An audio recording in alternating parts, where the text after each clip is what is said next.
What if I told you the thing you're working so hard for might be the same thing destroying everything you love? Listen carefully, because this story is not just about one man. It's about millions of people who are living the same life without even realizing it. Daniel Carter thought he was doing everything right. He had money. He had success. He had respect. He had a growing company in Chicago, and people called him a future millionaire. From the outside, his life looked perfect. But inside his home, something was quietly breaking. His daughter stopped asking him to come to her school events. His wife stopped arguing with him. And silence became normal in his house. And that silence, that was the warning he ignored. Every day Daniel told himself the same thing. Just one more project, then I'll spend time with my family. Just one more deal, then I'll slow down. Just one more year, then everything will be fine. But that one more never ended.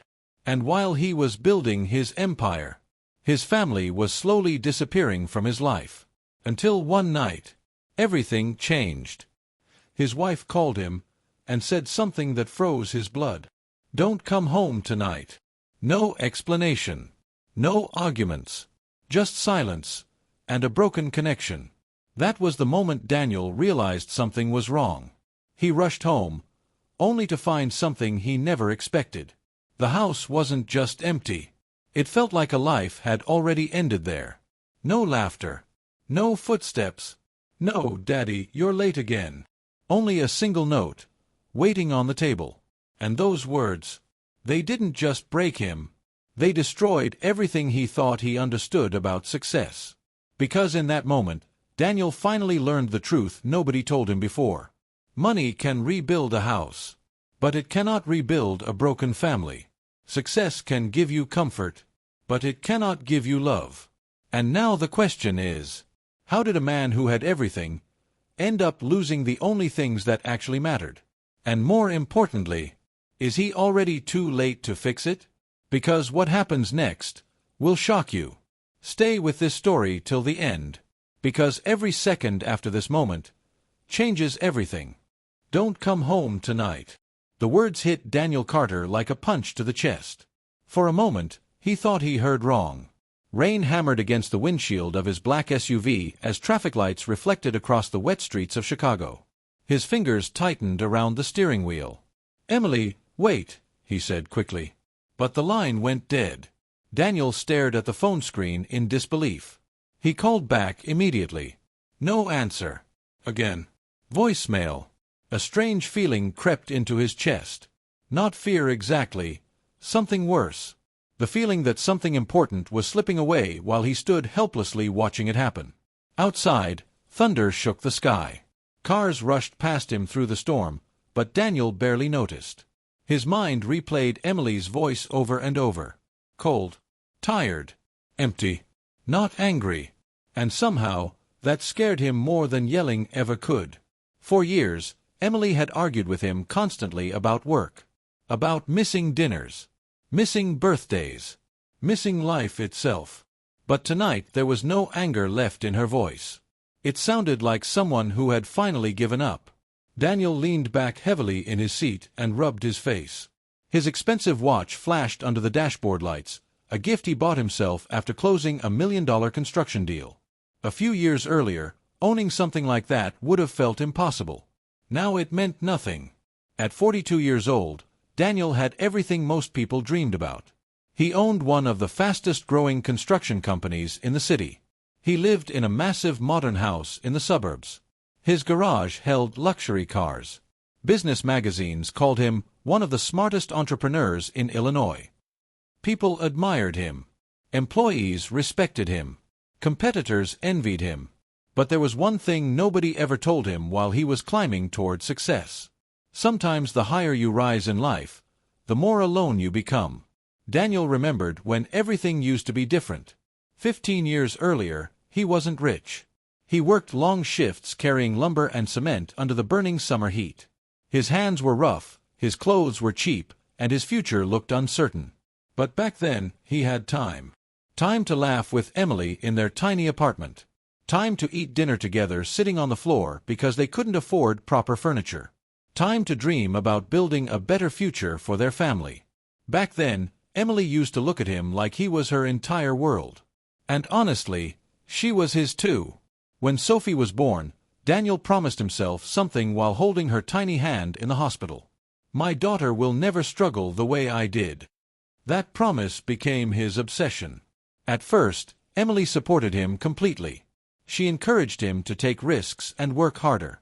When he started his own construction company, she stayed awake late helping him organize paperwork and finances.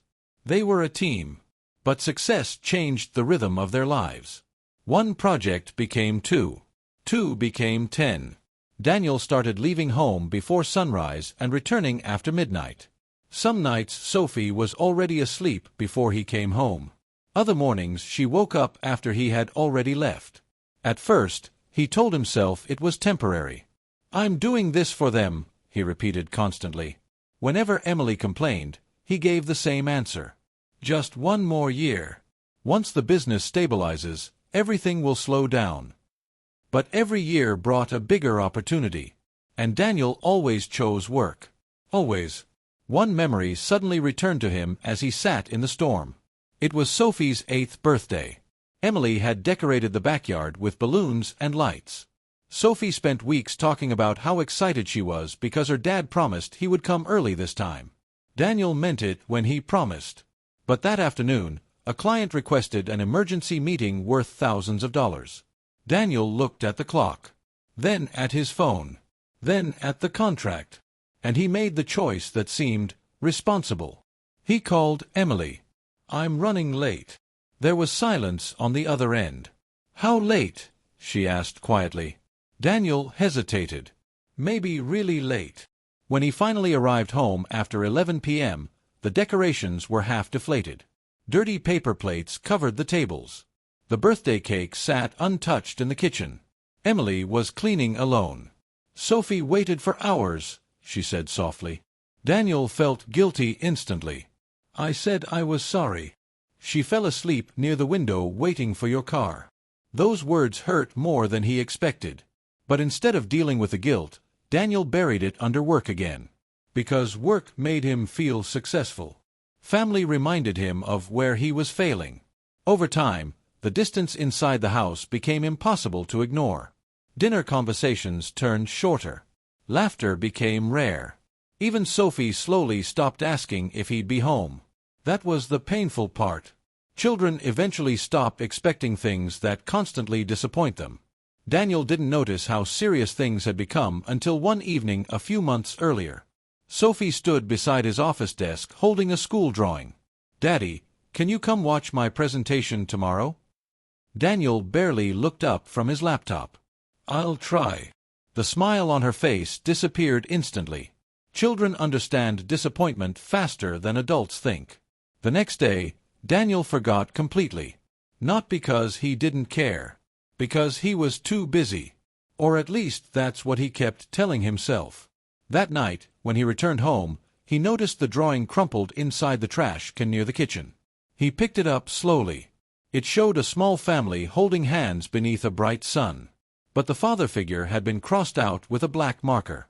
Daniel remembered staring at it for a long time. And even then, he still didn't change. Now, sitting alone in the storm with Emily's final words echoing in his head, Daniel finally felt something terrifying. For the first time in years, he realized success had given him everything except the people he loved most. And deep down, he feared it might already be too late to fix it. The next morning, Daniel barely slept. Emily still hadn't answered any of his calls. His phone sat on the kitchen counter while silence filled the giant house around him. Usually, mornings inside the Carter home were loud. Sophie would run downstairs half awake, Emily would make coffee while music played softly in the background, and Daniel would rush out the door while checking emails. Now the house felt cold. Empty. Like a place people used to live in. Daniel walked slowly through the kitchen and noticed something strange. Sophie's favorite cereal bowl was gone from the table. Emily's jacket no longer hung near the front door. A few family photos had disappeared from the walls. That's when reality finally hit him. They didn't leave for a night. They left him. Daniel sat heavily in a chair and stared at the floor. For years, Emily had warned him this would happen. She tried everything: conversations, arguments, tears, silence. But Daniel always believed providing money was enough. He thought expensive vacations could replace his absence. He thought gifts could repair broken promises. He thought someday would fix everything. But someday is dangerous. Because people wait until they can't anymore. Daniel grabbed his keys and rushed toward his office in downtown Chicago. If he stayed inside that empty house any longer, he felt like he would lose his mind. As soon as he entered the building, employees greeted him with smiles. "Congratulations on the new contract. Big things happening, boss. You're killing it this year." Daniel forced small smiles back, but their words sounded meaningless now. His assistant followed him into the office carrying paperwork. "The investors loved your proposal," she said excitedly. "This could double the company by next year." Normally, Daniel would have felt proud hearing that. Today he barely reacted. He looked out the massive glass window overlooking the city. Cars moved below like tiny dots. People hurried through streets chasing jobs, money, success, probably believing happiness waited at the finish line. Daniel used to believe that too. Then his phone buzzed. For 1 second, his heart jumped. But it wasn't Emily. It was a calendar reminder. Dinner with family, 7 p.m. Daniel stared at the notification until it disappeared from the screen. A bitter laugh escaped his mouth. Family dinner. Something he canceled so many times that eventually nobody asked anymore. Suddenly another memory flooded his mind. A Saturday morning 6 months earlier. Sophie had woken up before sunrise because Daniel promised to take her to an amusement park outside the city.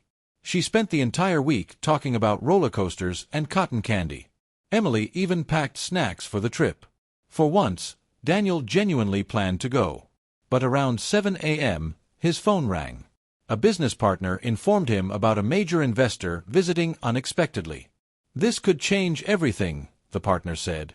Daniel looked toward the living room where Sophie sat wearing Mickey Mouse ears, smiling with excitement. Then he made the same choice he always made. Work. He walked over carefully. "Sweetheart, Daddy has something important today." The smile slowly faded from Sophie's face. "But you promised." Daniel felt irritation rise inside him immediately. Not because of her, because guilt made him uncomfortable. "I know, but this is business. You'll understand someday." Children never understand why work matters more than they do. Sophie quietly removed the backpack from her shoulders and walked back to her room without saying another word. Emily stared at Daniel in disbelief. "You keep doing this to her." Daniel sighed heavily. "I'm trying to build a future for us." Emily's eyes filled with frustration. "No, Daniel. You're destroying the present while chasing the future." He grabbed his keys angrily. "You think money magically appears?" Emily's voice cracked as she answered. "No. But love disappears when you ignore it long enough." Daniel slammed the door behind him and left. At the time, he convinced himself she was being dramatic. Now, months later, her words haunted him. Inside his office, Daniel opened his laptop but couldn't focus. Every email felt pointless. Every contract looked empty. For the first time in his life, success felt strangely heavy. Around noon, one of his executives entered the room excitedly. "We should celebrate tonight," he said. "This deal puts us ahead of everyone in the industry." Celebrate. Daniel almost laughed again. What exactly was he celebrating? A bigger bank account?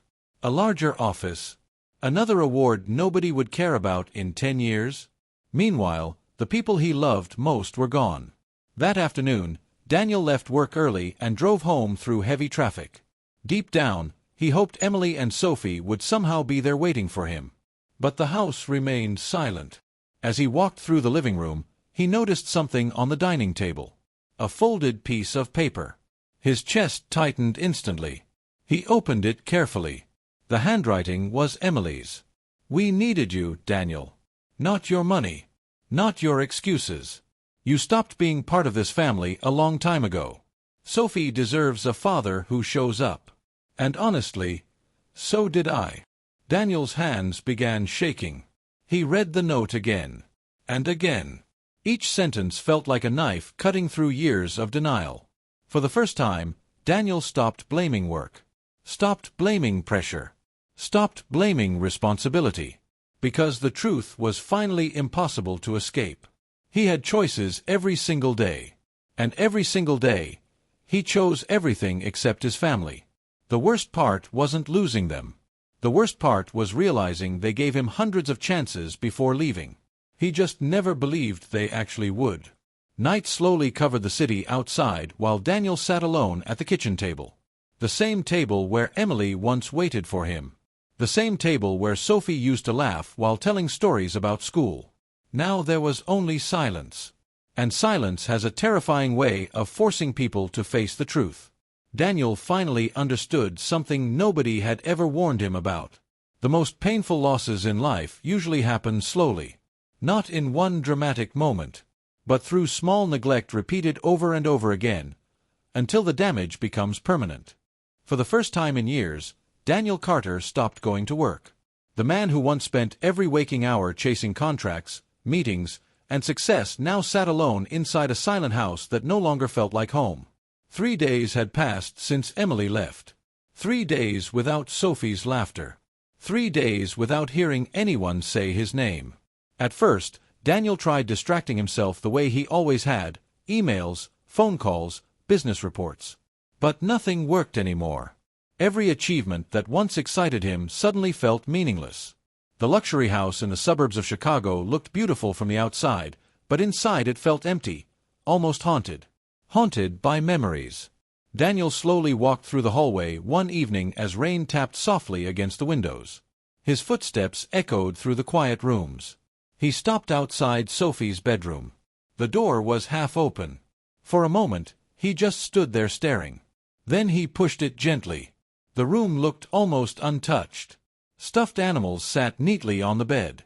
Schoolbooks were stacked beside her desk. Glow-in-the-dark stars still covered the ceiling from years ago when Sophie was afraid of sleeping in darkness. Daniel walked further inside and noticed something sitting near the pillow. A framed photo.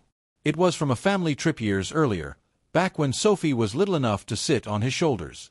Emily was smiling beside them while Daniel laughed at something outside the camera frame. They looked happy. Really happy. Daniel picked up the frame slowly, staring at the version of himself he barely recognized anymore. Back then, he didn't have millions of dollars. But he had time. And somehow, life felt richer then. His chest tightened painfully. 4 years, Daniel convinced himself sacrifice was necessary. He believed long hours and missed moments were temporary prices for building a better future. But standing inside that empty room, he finally realized something devastating. The future he worked so hard for arrived. And his family wasn't there to share it with him. Daniel sat on the edge of Sophie's bed and buried his face in his hands. That's when he heard it. A soft notification sound from an old tablet lying near the desk. The screen lit up. Voicemail archive. Without thinking, Daniel pressed play. Static filled the room for a second. Then Sophie's tiny voice appeared through the speakers. "Hi, Daddy. Mommy said you're busy again." Daniel froze instantly. "I just wanted to tell you I scored the winning point today at school basketball practice." Her voice sounded excited at first, then quieter. "I looked for you in the crowd, but maybe next time." Daniel felt his throat tighten. The message continued. "I know work is important. I just miss you sometimes." Silence. Then the recording ended. Daniel stared at the tablet in complete shock. His breathing became shaky. He searched through more saved voicemails. Another one played. "Daddy, are you coming to dinner tonight?" Another. "Daddy, Mommy says you're still at work." Another. "Daddy, I made you a drawing." Each message felt heavier than the last. Not because Sophie sounded angry. Because she sounded hopeful. That was the painful part. 4 years, she kept hoping he would finally choose her. And year after year, he disappointed her. Daniel suddenly broke down. Not the quiet tears he held back during stressful moments. Real tears. The kind that come from regret too deep to hide anymore. He cried harder than he had in his entire adult life. Because success had protected him from many things: financial struggles, failure, embarrassment. But it couldn't protect him from the consequences of neglect. Hours passed before Daniel finally stood up again. His eyes were red. His face looked exhausted. But for the first time in years, his mind felt clear. He didn't need another contract. He didn't need another promotion. He needed his family back. And maybe, just maybe, it wasn't completely too late. Daniel grabbed his keys and rushed outside into the cold night air. Streetlights blurred past him as he drove across the city. His heart pounded harder with every mile. He called Emily again. Voicemail. Again. Nothing. But this time he refused to stop. Around midnight, Daniel remembered something Emily once mentioned during an argument months earlier. "If things ever got really bad," she said, "I'd probably stay with my sister for a while." Daniel immediately drove toward the small apartment complex on the other side of the city. The neighborhood looked completely different from the wealthy area where they used to live. Smaller buildings. Narrow streets. Dim lights glowing through apartment windows. Daniel parked quickly and stared upward. One apartment still had lights on. His hands trembled as he walked toward the door. For the first time in years, Daniel felt terrified. Not of losing money. Not of failure. But of hearing the words he feared most. "It's too late." He knocked softly. No answer. He knocked again. A few seconds later, footsteps approached from inside. Then the door slowly opened.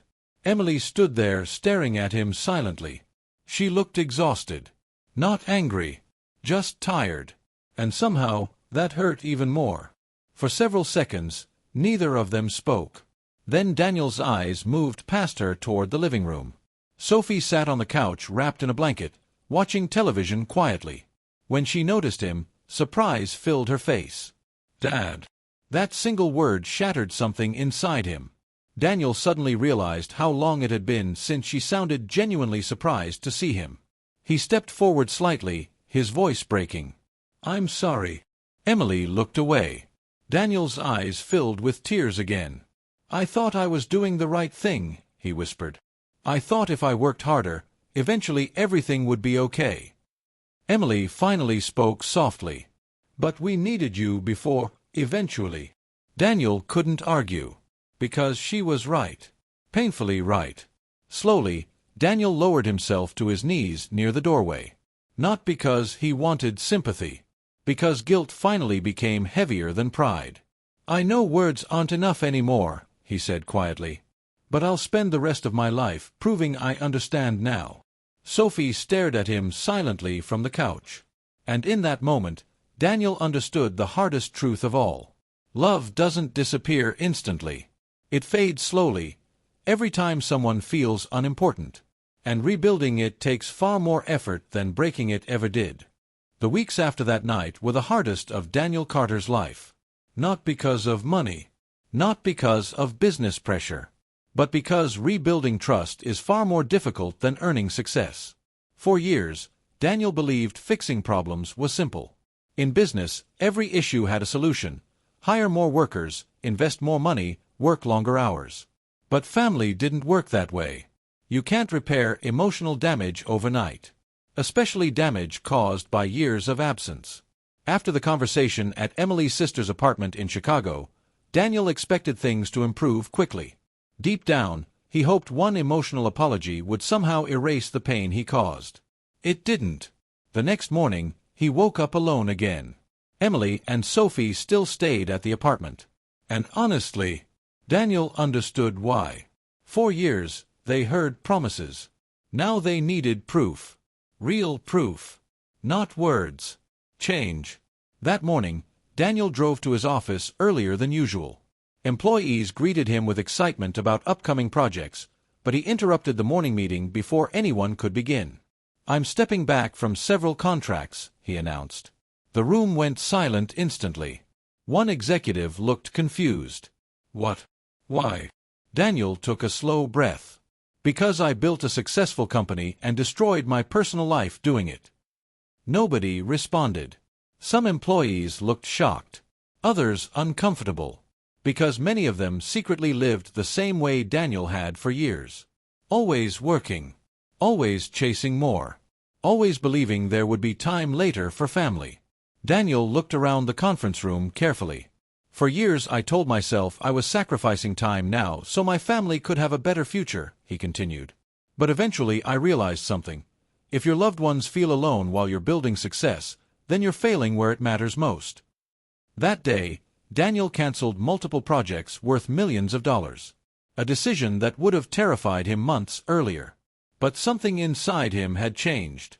For the first time in his adult life, money stopped being the center of everything. That evening, Daniel visited Emily and Sophie again. This time he didn't arrive carrying expensive gifts or promises. Just pizza. Sophie opened the door slowly. "You came back," she said quietly. Daniel forced a small smile.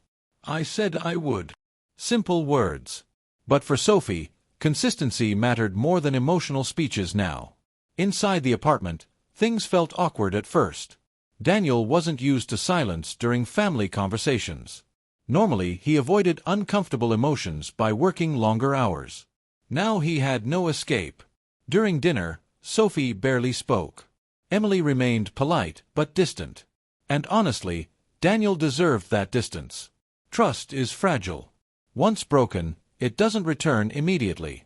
Still, Daniel kept showing up. Every day. He attended Sophie's basketball games. Helped her with homework. Took her to school. Some evenings they simply sat together watching movies without saying much. Slowly, tiny changes began happening. One afternoon, Sophie laughed at one of his jokes for the first time in months. That laugh nearly broke Daniel emotionally. Because he realized how much joy he missed while chasing things that no longer seemed important.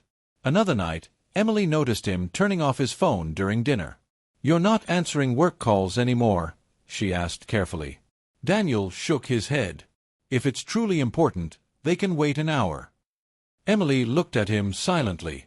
Maybe for most people that sounded small. But for Daniel, it was huge. 4 years, work interrupted every part of his personal life. Now he was finally learning something most people discover too late. Being physically present means nothing if your attention is somewhere else. Months passed. Little by little, warmth slowly returned to the family. Not perfectly. Not magically. There were still painful moments. Still difficult conversations. Still scars from the past. But Daniel kept choosing them. Again and again. And eventually, those choices started rebuilding what he nearly lost forever. One Saturday morning, Sophie walked into the kitchen holding crayons and paper. "Dad," she said softly, "I made something." Daniel looked up from making pancakes. She handed him a drawing. For a moment, he couldn't speak. It showed the entire family standing together under a bright blue sky. Emily smiling. Sophie laughing. And Daniel standing beside them. This time, the father figure wasn't crossed out. Tears filled his eyes almost instantly. Sophie noticed and smiled slightly. "You can keep it this time," she whispered. Daniel hugged her tightly. And in that moment, he understood something that changed him forever. The biggest tragedies in life rarely happen suddenly. Most relationships don't collapse overnight. They break slowly. One missed dinner at a time. One broken promise at a time. One ignored moment at a time. Until one day, the people you love stop expecting you to show up. Years later, Daniel shared his story during a leadership conference in New York City. Hundreds of business owners filled the room listening carefully as he stood on stage. Some expected him to talk about success, about money, about leadership. Instead, Daniel told them about regret, about missing birthdays, about hearing his daughter say, "You came back," like she no longer trusted him to stay. The room became completely silent. Then Daniel said something nobody there ever forgot. Success feels meaningless when you have nobody left to share it with. Several people looked emotional. Others stared quietly at the floor, probably thinking about the calls they ignored, the dinners they skipped, The people waiting for them at home. Daniel paused before speaking one final time. Nobody warned me that the most dangerous thing in life isn't failure, he said. It's becoming so busy chasing a better future that you forget to live the life happening right in front of you. And maybe that's why this story matters. Because somewhere tonight, someone is making the same mistake Daniel once made. Believing there will always be more time. More dinners. More conversations. More chances. But life doesn't promise that. Sometimes the people you love quietly drift away while you're busy planning for tomorrow. And by the time you finally notice, it's almost too late.